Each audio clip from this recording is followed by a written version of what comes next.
Hey guys, welcome to my training on the Creator Max 3D printer. Step one, got to turn it on. And the switch for this is located in the back left, okay? So you're gonna have to reach around right near where the plug attaches. There's a rocker switch, so you can flip that on. Now, I have this up against the wall because there are two spools on the back of the printer here, and one of them tends to fall off.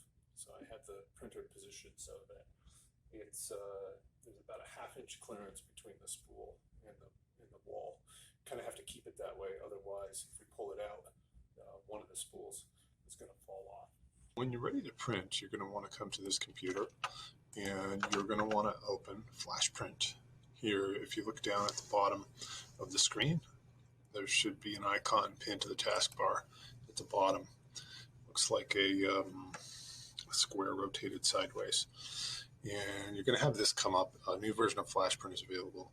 Would you like to download? Just click no so that we can proceed with this. Now there's two printers that we're going to be printing to, the Finder and the Creator Max. And depending on who used the computer last, it might be set for one or the other. Right now we're set for the Creator Max, I can tell because of the shape of the bed.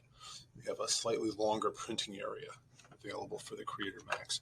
But if it isn't the right printer, you can go up here to Print and Machine Type, and you can select Flashforge Creator Max, just so you can see this is what the Finder looks like, the red printer.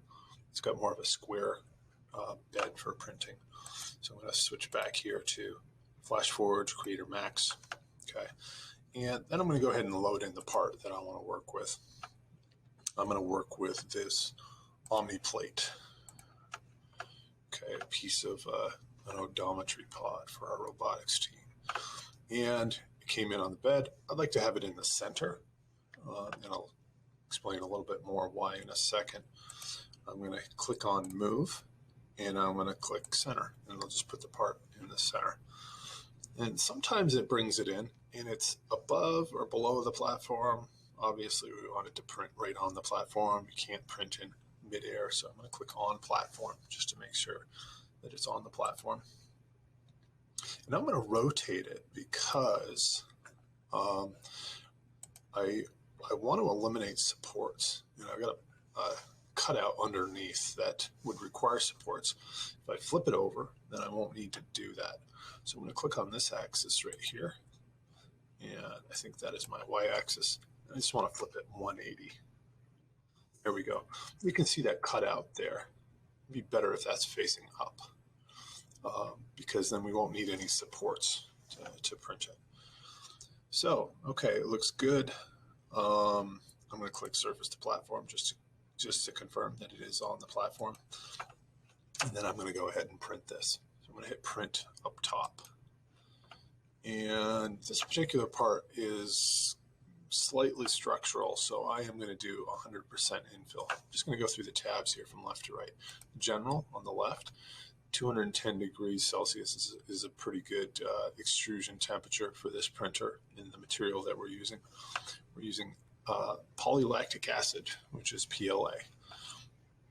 And I'm going to just check my infill here, infill tab. I want to be 100%. There are different types of fill patterns. Hexagon, triangle, 3D infill. We've had pretty good luck with this 3D infill method. Seems to work pretty good. And then a raft.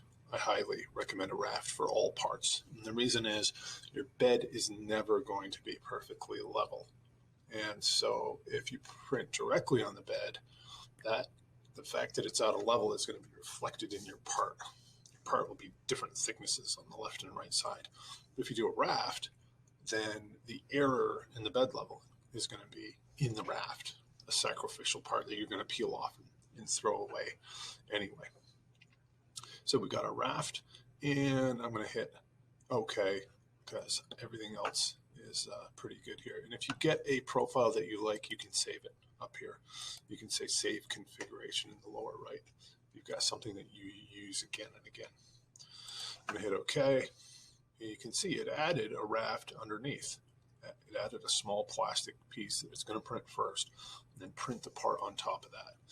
The raft doesn't, it's not very high density, doesn't take a lot of time, and it doesn't take a lot of material to print. It actually saves you a lot of material and not having to throw away bad parts. So don't worry about doing the raft. And at this point, you can hit send G code. Before you do that, I'm going to show you a real quick thing you're going to want to do on the bed before you hit send.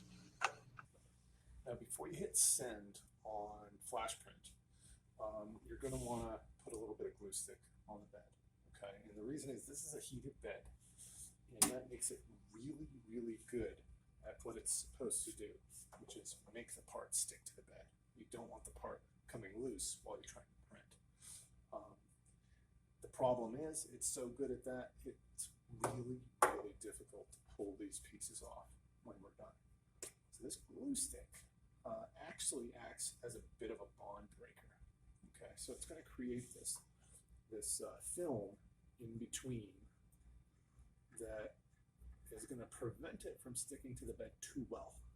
Okay, so what I'm doing is I'm just spreading the glue stick over all the area. This is why I centered the part, so I know it's going to be in the center of the bed. And I'm going to spread it over all the area and then some that I know the part might be printed on. Okay, good. Okay, and then once you've spread your glue stick on your bed and you're ready to go, you can hit send G code, and you can see we're connecting to this machine via USB. It is connected by USB to this machine. We'll hit connect, and then here's the G code file name. Okay, this is basically the slicing that the software has done. It's going to create this file that it's going to send to the printer. In the upper right, you can see this is going to take 55 minutes to print, and it's going to use about 6.8 meters of material of that filament. So I would recommend you keep an eye on your print. You don't have to watch it. You don't have to be a slave to it, but keep an eye on it. If you see anything is going wrong at all, you're going to want to go over there and stop the print. On the front panel, you can see a stop button. You can just stop the print if you think something is definitely not right. Otherwise, in about 55 minutes, you'll have your part. And I do find it's a little bit easier to get the part off if you do it as soon as it's finished. If it cools down too much, it gets a little bit harder to separate. So separate your part as soon as it's done, and I'll show you how to do that in just a second. Okay, my part is almost done on the Creator Max. In just a second, I'll show you how to take the part off the bed. All right, this part's done. Let's gently take it off the bed. Hopefully we've used enough glue stick to make this come loose. You can actually push this bed down to the bottom to make it a little more stable, because you're going to be putting a little bit of force against it. So just press and hold it firmly down. And then take our handy dandy putty knife here and just start to get under the corner of it, okay? And just gently pry, okay? And it's going to take a little bit of force.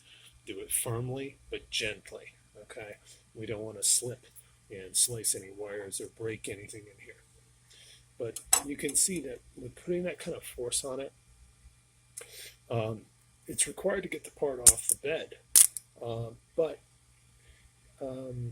you can see that it will throw the bed slightly out of level, applying that kind of force.